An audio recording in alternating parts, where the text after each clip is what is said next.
So, ayan po mga kabayan, lunchtime na. Titinan natin kung anong ulam. Dahil marami ang gumagawa po mga kabayan. No. Ate Mayla, anong ulam natin? Ano po, adobong. Adobong? Adobong baboy. Ano to? Pagkain po. Kanin? So, ayan, nagsaing na. Oh. Ay, kasasalang lang. Siguro kaluluto lang ng ng adobong karne. So, ayan. Mayroon silang mga kabayan, sobrang kanin, bahaw. Ayan, ang sarap ng tutong, Tapos, ito yung ulam. So, ayan po mga kabayan yung ulam. Binili namin kanina isa't kalahati yan. Tapos, siyempre, iba yung almusal nila, tanghalian nila, merienda nila. So, kailangan natin yan, para mabilis at wala ng problema. Magpakain tayo. So, kahapon ang ulam nila, chicken. 2 chicken din yun. Tinulang chicken.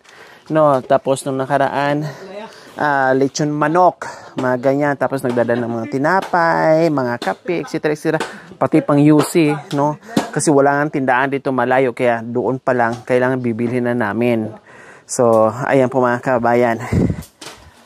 Titinan natin yung bahay kasi matatapos na ito. Yun. Ang laki ng mga kawayan, Ang tataba ng mga kabayan. Tingnan nyo po, Kawayan ng buho. Kawayan ng buho. Kaya pala, straight. So, ganyan na po kasimple po mga kabayan, Ayan, nakita nyo naman. Ganyan na siya kasimple. Yung ating bahay kubo. Tapos ito, wow, nice na. Very good. Ayan, ang sarap. Ay, Diyos ko. Kung ako dito nakatira, ayaw ko palagay ng mga gamit. Dito ako matutulog. Kasi ang sarap. Tingnan mo, ang lamig, ayos na. Okay na yan. Tapos ito yung bed na mga kabayan. Wala nang second floor. Kawayan na lang. Kawayan na lang po, opo. Kasi dapat, crocodile po mga kabayan, kailang kung ano yung request nila, yung gusto nila, yung sinusunod namin. Buti lang, nakawayan lang, at least makalis. Kasi yung crocodile, 700 plus ang isa. So, kailangan to 2. Dalawa talagang crocodile yan, or 3. So, nakatipid tayo. Mas maganda dito, kasi sabi ni Ate Mayla at saka ni Kuya Roldan, ito, malamig. Pag yung crocodile, yung plywood na makapal, mainit. Tama nga naman sila. So, ayan. Ganyan na po mga kabayan ang ating bahay kubo. So, ang kulang dito, Kuya Kawayan. So, si Kuya Roldan po mga kabayan, wala dito. Kasi pumunta doon. Doon kasi galing tong mga kawayan. Ito yung mahirap dito mga kabayan. Bukod doon sa mahirap na daanan. Dahil nandito tayo sa bangin. Grabe talaga. Para tayong umakyat ng hagdanan sa tarik. Pahirapan ang pag-akyat baba ng mga materials, kahit light materials lang po yung mga kabayan, pero pahirapan po, Kaya 7 na yung nagtulong-tulong dito mga kabayan para matapos. Kahit nga sa paglalakad, hirap na hirap ka na. How much more kung may mga dala ka na mga materials katulad nung nakaraan, nagbaba sila ng mabigat na mga materials. Diyos ko, kawawa talaga mga kabayan, Kahit pa paano ay buti na lang kahit pa paano ay malalakas at maliliksi itong mga gumawa sa bahay ni Kuya Roldan at Ate Mayla. So ayan, konting kimbot na lang po mga kabayan. Tapos na, So Ate Mayla, kumusta? Na dating dyan kayo nagkahiga. Ngayon na nakikita mo na meron na kayong bahay. Kumusta na Ate Mayla? Masaya po ako dahil may may igaan po na may bahay na po. Opo. May bahay na kayo. So, habang natutulog kayo ni Kuya Roldan, anong sabi niya? Siyempre, nag-uusap kayo. Anong pinag-uusapan nyo? O kagabi, anong pinag-uusapan nyo? Sinabi niya po sa akin, ngayon may bahay na tayo, mag-aalaga tayo ng mga manok. Tama. Very mga good. Manok po. At saka magtatanim po kami ng mga luya po dito. Ayun. Ibig sabihin ni Kuya Roldan, ibig sabihin sa pinag-uusapan nyo, makagawa na kayo ng diskarte kasi hindi nyo naiisipin yung tinitiran at tinutulugan nyo. Ang iisipin nyo na lang ngayon, Ate Mayla, kung paano kayo magtanim, magdagdag ng mga pananim, mag-alaga ng mga hayop, tulad ng manok. Number 1, maganda yon, Dahil walang kapitbahay, malaya kang mag-alaga dito. So, yun yung napag-usapan niyo, Ate Myla. Masaya ka na sa bagong bahay mo, Ate Myla? Opo, masaya po ako. Dahil may bahay na po kami, kasama namin po yung mga anak namin.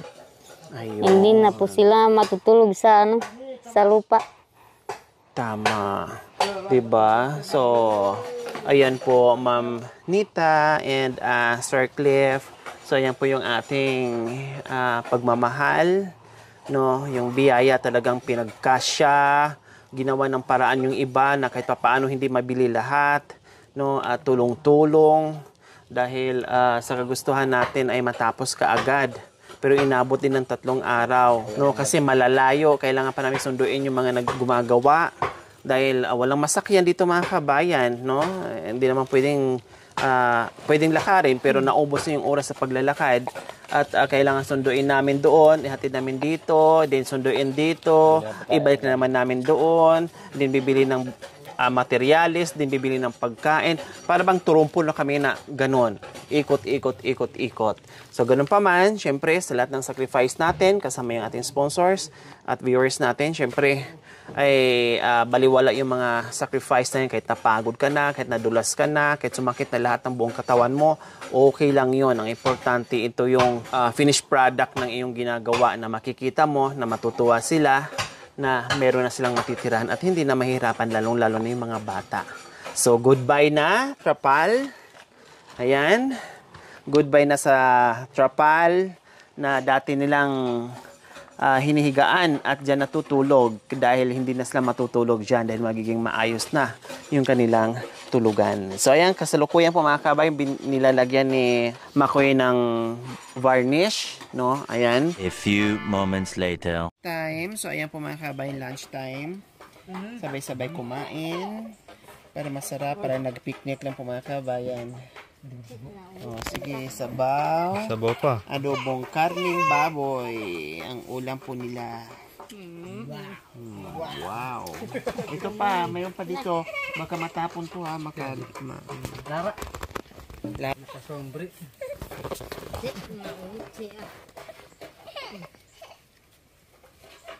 Sarap po. Pasensya na. Sili.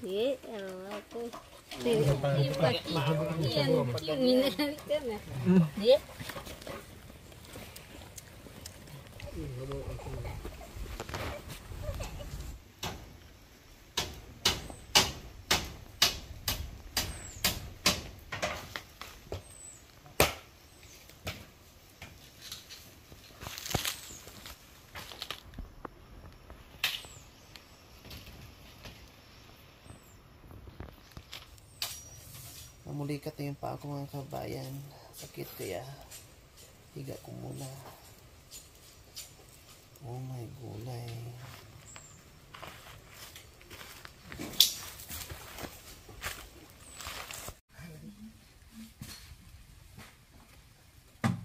So yan po mga kabayan. Tapos na ang bahay ni Kuya Roldan and Ate Myla. Nakita nyo naman. Sabi ko ay yung pera na pinagkalob sa atin ng ating sponsor na si Ma'am Nita and Sir Clef, pinagkasya natin, no. Ang importante ay maayos yung kanilang tulugan. Napakalayo na po mga kabayan ng diferensya doon sa datin lang tulugan kaysa sa ngayon. So ayan, nakita nyo naman po, talagang katatapos lang. No, ni-rush natin kasi ang hirap po dito talaga mga kabayan, as in. Kaya kailangan na matapos natin.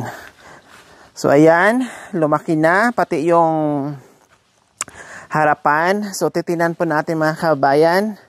Ayan po yung harapan natin. So simple, sawali lang siya. Nilagyan lang natin ng varnish. Kinulang tayo, so to follow na lang yung iba. And then ito lang, simpleng pintuan. No, fresh from the farm yung ating pintuan. Wow, may pakortina din dito mga kabayan. Oh, di ba? So may kortina na, may simpleng hagdanan, napaka-cute na hagdanan. And then ito yung sinabi ko na dapat crocodile na lang yung makapal na plywood. Kailang request nila na ito lang kasi sanay sila sa ganito at malamig daw. So, ayan, kawayan na yan dyan, mga kabayan. Tapos, dito, ito na yung kusina nila dito, no? At ito na yung lagayan, yung banggira o kitchen nila lagayan ng mga pinggan, o mga plato dyan.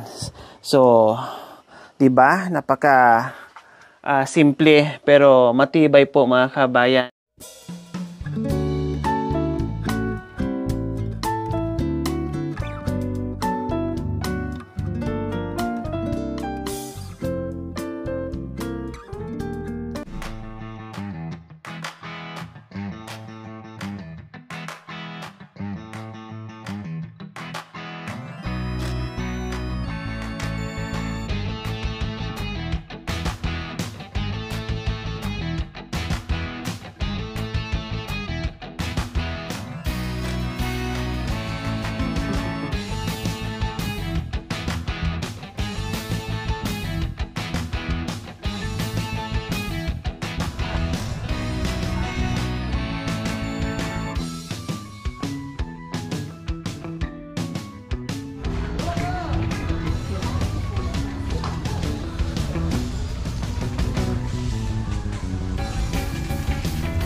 Tell.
So, yan po, mga kabayan, nakita nyo po sa aming harapan ngayon kung anong meron dito. Siyempre, unang-una, importante sa bagong bahay po, mga kabayan, at importante sa loob ng bahay, talagang bigas ang kailangan. Hindi ba rin magbildi ng asin, o mantika, tuyo, bagoong, basta may bigas, naku, hindi natin magugutuman, mga kabayan, dahil maraming gulay sa kapaligiran kung masipag ka magtanim. So ngayon po, mga kabayan, may bigas tayo. Siyempre may mga assorted groceries na tayo dyan na kahit papaano ay meron silang pang-sawag-sawag sa gulay at gamit sa kusina. Dahil sabi ko nga ay kaldero na ang nakita ko dito ay nagpaplato sila ng dahon ng saging po, mga kabayan. So ayan, may mga groceries tayo at ito lagi lang kahilingan dito sa mga katutubong aitas, mga kabayan, kape at asukal, no? At binilhan ko na rin yung bata ng milk, syempre. Then dahil may bata, no, or sila maaga nagigising, so kailangan nila ng thermo. So ayan po, mga kabayan, nagdagdag na rin ako ng kaldero. Ayan, nilakihan ko na, tapos yung kanilang kawali. Bukod pa dyan, lalong nagbibigay ng liwanag sa kanilang bagong Pasko at bagong taon po, mga kabayan. At higit sa lahat mga kabayan, nagbibigay sa kanila ng liwanag sa dating na Pasko at bagong taon, bagong buhay, bagong bahay, bagong pag-asa. At, syempre, sinamahan na natin ng ilaw. Maraming salamat po. Binigay niyo sa amin tulong po. Saka po yung bahay po, malaking tulong po sa amin binibigyan niyo sa amin po. Hindi na po mababasa yung mga anak po dito po. Maraming salamat po. Ma'am, sir, nagpapasalamat po ako sa inyo lahat na sa binigay ninyong tulong sa amin.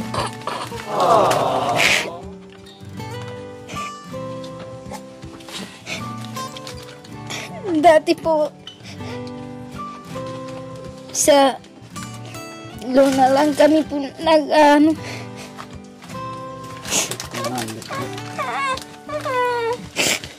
natutulog.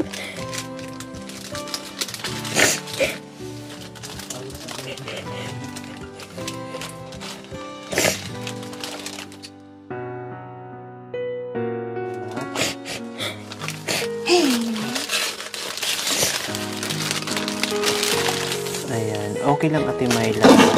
Alam ko yung iyak na yan, yung luha na yan, sa sobrang tuwa, sa sobrang saya, na hindi mo akalain, hindi mo lubos akalain na magkaroon ka ng ganito. Kaya speechless, hindi makapagsalita, no?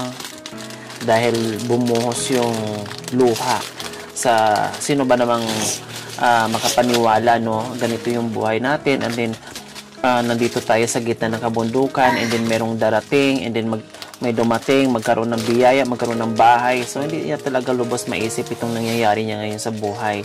So, talagang ganyan yung magiging reaction natin. Kahit ako siguro, baka maglumpasay ako dyan sa tuwa dahil meron akong ganitong bahay. Okay, so, ayan. Maraming salamat po muli. Ma'am Ninita and Sir Clef. Nagpadala po si Ma'am Ninita and Sir Clef ng 27,617.42. So, nagpabawas siya ng 5,000, no? Actually po mga kabayan, ganito po pala yun. 27,617.42, dapat po ay 5 pamilya po ito, no? Kasama na doon si Kuya Roldan and Ate Myla, and then the other families. So, kailang nagbago yung isip ni Ma'am Nita, no? At sabi niya, kung pwede, ito muna unahin niya sa kanila yung iba. So, dito muna ibuhos yung pera na natira, na hindi ko pa na-i-vlog, na may 4 pa sanang pamilya na bibigyan ng 5,000. So, dito muna, dahil nakita niya yung kalagay na talagang yung bahay na ganon, no? Yung tabing-tabing lang ng mga dahon ng saging. So, yung iba naman kasi, kahit paano, meron pang maayos na matutulugan. So, ngayon po, yung 27,670.42, nabawasan po yung ng 5,000. Kung naalala nyo po, na pumunta tayo dito, bumaba tayo dito, na nagbigay tayo ng 5,000, inayudahan natin sila ng 5,000. So, binili nila ng mga kailangan dito yon sa bahay. So, ang natira doon ay 22,617.42. So, ngayon po, yung 22 po, yun po yung binudget natin, no? Kung talagang lahat ay binili natin ng materialis, talagang kukulangin. Kasi hindi biro pong materialis ngayon. Materialis, labor, mga, lahat, no? Napakamahal na. Wala nang mura ngayon. So, ngayon po mga kabayan, kahit paano, nandito tayo nakatira sa kabundukan, kahit paano, meron tayo nakukuhang mga ibang kahoy, mga kawayan, no? So, hindi na masyadong ganun kalaki. Pero, hindi po lahat ng mga kahoy dito ay pwede kang mamuto ng basta-basta na hindi ka magpaalam. Unless lang, kung sarili mo lupa, kung may kahoy ka na, so medyo malaki yung tipid. So, ayan po, nabuo, no? And then, ang nangyayari kasi mga kabayan, pag mayroong ganyan mga pabahay, talagang kami yan, no? Kasi pag once na binigyan namin yung pera, talagang gusto namin na ang pera ay mapunta talaga sa bahay.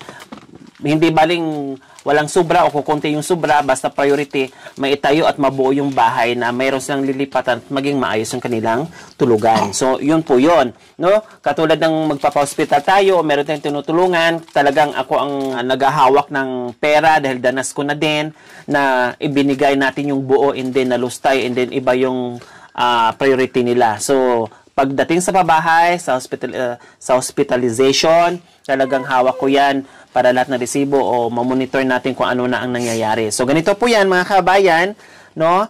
Nabawas po dito sa 22,617.42 yung mga tulad itong mga groceries natin, mga gamit nilang bago dito sa loob ng bahay, no? At yung materialis natin, siyempre doon sa gumawa na pito, maraming salamat din kay Kuya Jomar, kay Tatay Sising, kay Kuya Eric, kay Kuya Orlan, kay Dudong, kay RJ, kay Kuya RJ, kay Alex. So, maraming salamat, no?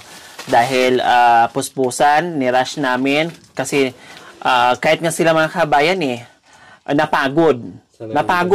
Yung pangalawang araw dito mga kabayan, talagang napagod sila. Samantalang sana dito sila sa kabundukan, ha? How much more kami, yung team, na talagang pagod na pagod din. Pero sabi ko, isang araw na lang, no? Huwag natin bitinin.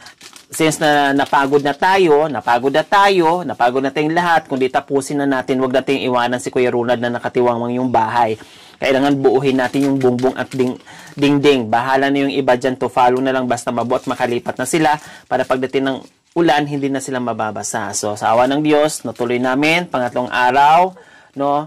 At nahabol. Kaya sabi ko, tara, gawin na natin, mag-grocery tayo kaagad para bago magdilim, matapos na natin, makumpleto na natin. Okay, so ayan, syempre yung mga resibo natin nandito naman, no? At yung iba nasa bahay, hindi ko na nabitbit at para alam ng ating sponsor kung saan napupunta yung pera na pinapadala nila, yung tulong na pinapadala nila. So, nakatransparent po tayo sa kanila kung ano-ano po yon. So, dito nakasulat naman dito, plus yung mga resibo natin. Okay, so, syempre, sabi ko nga kanina, kung talagang nakaasa tayo na bilhin lahat ng mga materials sa bahay, talagang kulang.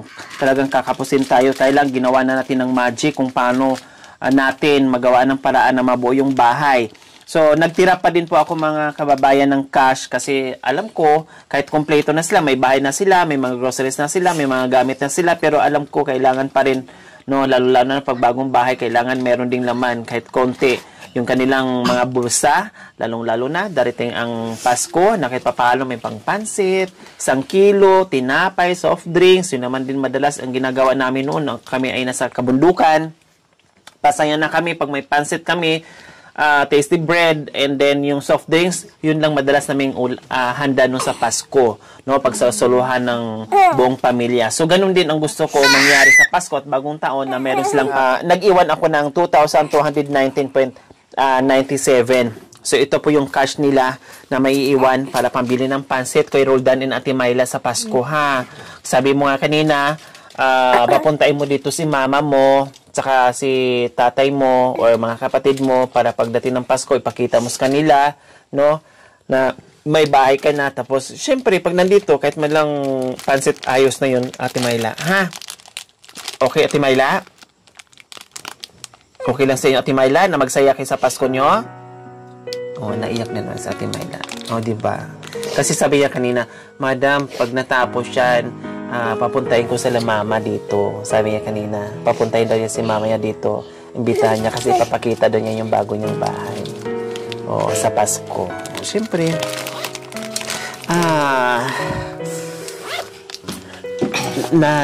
sobra lang siyang natuwa sa binigay natin na regalo sa kanya. Okay, so 2,290.97. So,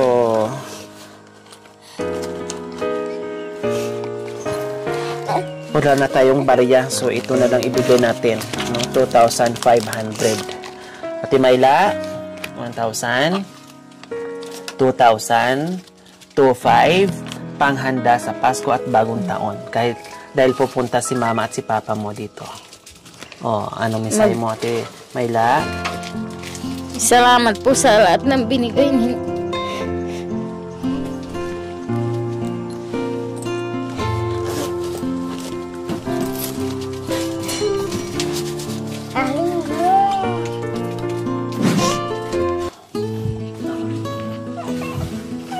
di ba? Nakakortina na sila mga kabayan. Napakaganda na at napaka-cute ang kinang tirahan.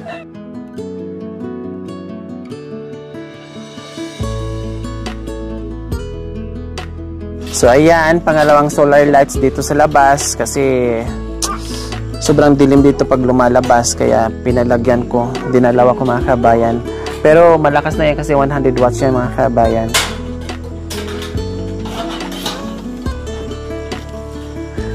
Malakas na yan, maliwanag na maliwanag.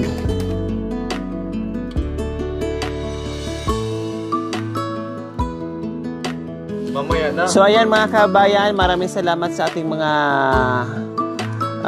gumawa, tulong-tulong no, dito sa bahay. Maraming salamat sa gumawa at tumulong dito sa bahay ni Ate Myla and Kuya Roldan. Si Kuya Eric, si Tatay Sising, ayan, si Dodong, si Orlan, si Kuya Jomar, sino pa na dyan?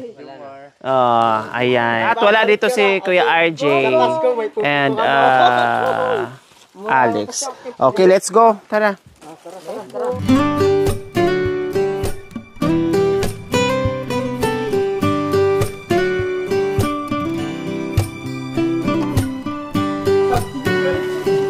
Ganda-ganda.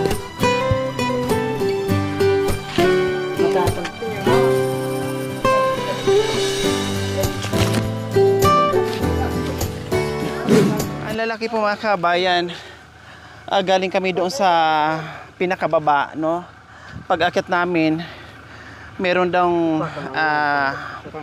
pumunta dito, no? Yung nagpa-picture sa akin, followers natin, no? Tapos nakita ako dito sa kabundukan, nagpa-picture sa akin noong nakaraan. Ngayon, alam niya na dito yung sasakyan at may naiwan naman yung driver natin. So, ito, dalawang malalaking isda. Anong klaseng isda ito, kuya? Panggastos. Panggastos daw. Magastos pala ito. Anong lasa? Masarap? Masarap din ang ano, magastos din ang ano. Masarap. Masarap, magastos pa. Luto sa gastos. Loto sa ano to? Ha? Masarap sa prito. So ayan po mga kabayan, ang laki. No, sobrang laki. Pagkatapos mo ninanong. Dalawa. Salamat! Matagal maluto yan. Matagal maluto? Iluto sa gas. Iluto sa gas, manggastos. Ang daming gastos. Ayan, salamat! Salamat sa ating followers na nag-abala pa. Talagang binigyan pa tayo ng isda. Salamat. Ayan, God bless you more. Oh, ayan. Oh, tara. 3 piraso pala, ang lalaki. Akala ko 2 lang. Ayan. 3. Ayan ang love you. Oo. Salamat. Love you too. 3 piraso. Puro buntis. Thank you. Malaking gastos. Panggastos pa sa niluto sa gas. Kaya magastos. Ang lalaki. Grabe. Puro buntis. Yan. Thank you.